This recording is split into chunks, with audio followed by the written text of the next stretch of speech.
भारत का एक और दुश्मन पाक में ढेर, लश्कर के टॉप कमांडर को मारी गोली। पाकिस्तान में लश्कर तैयबा के आतंकी अबू सैफुल्लाह पर हुआ घर के बाहर अटैक। 2006 में आरएसएस मुख्यालय पर हुए हमले का मुख्य साजिशकर्ता था आतंकी सैफुल्लाह।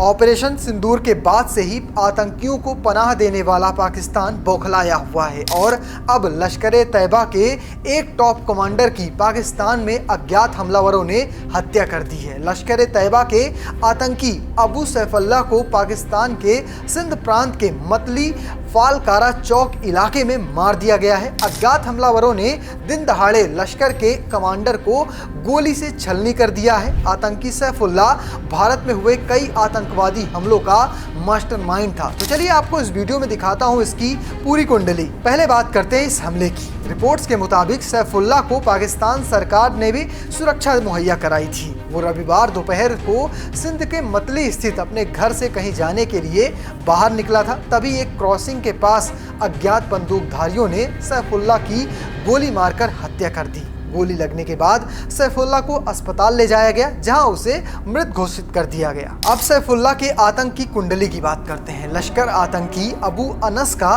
करीबी सैफुल्लाह आरएसएस मुख्यालय पर हमले का मास्टरमाइंड था। आरएसएस मुख्यालय पर हमला करने वाले 3 आतंकवादियों को मार गिराया गया था, लेकिन आरएसएस मुख्यालय पर हमले की साजिश रचने के अलावा सैफुल्लाह 2005 में बेंगलुरु में भारतीय विज्ञान संस्थान पर हुए आतंकी हमले में भी शामिल था। आतंकी हमले के बाद घटनास्थल से भाग निकले थे ये तीनों आरोपी। बाद में पुलिस ने मामले की जांच की और अबू अनस के खिलाफ आरोप पत्र दाखिल किया था। अबू अनस भी फिलहाल फरार चल रहा है। सैफुल्लाह 2008 में उत्तर प्रदेश के रामपुर में सीआरपीएफ कैंप पर हुए हमले का भी मास्टरमाइंड था। इस हमले में 7 जवान और एक नागरिक मारे गए थे। दोनों आतंकवादी अंधेरे का फायदा उठाकर भाग निकले थे। इसके बाद सैफुल्लाह लंबे समय तक नेपाल में फर्जी पहचान के साथ छिप रहा था और अपने नापाक मंसूबों को अंजाम दे रहा था। भारतीय खुफिया एजेंसियों को सैफुल्लाह के नेपाल में छिपे होने की जानकारी हुई तो वो वहां से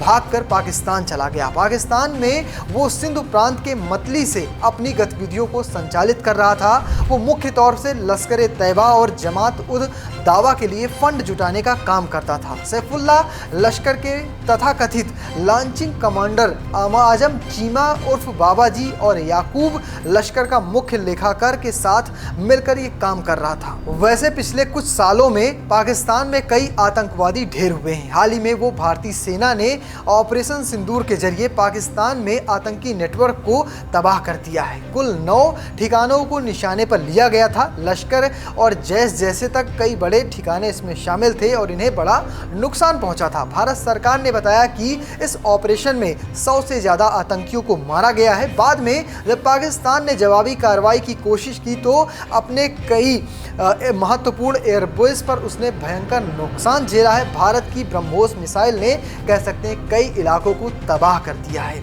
फिलहाल अब सैफुल्लाह की मौत हो चुकी है।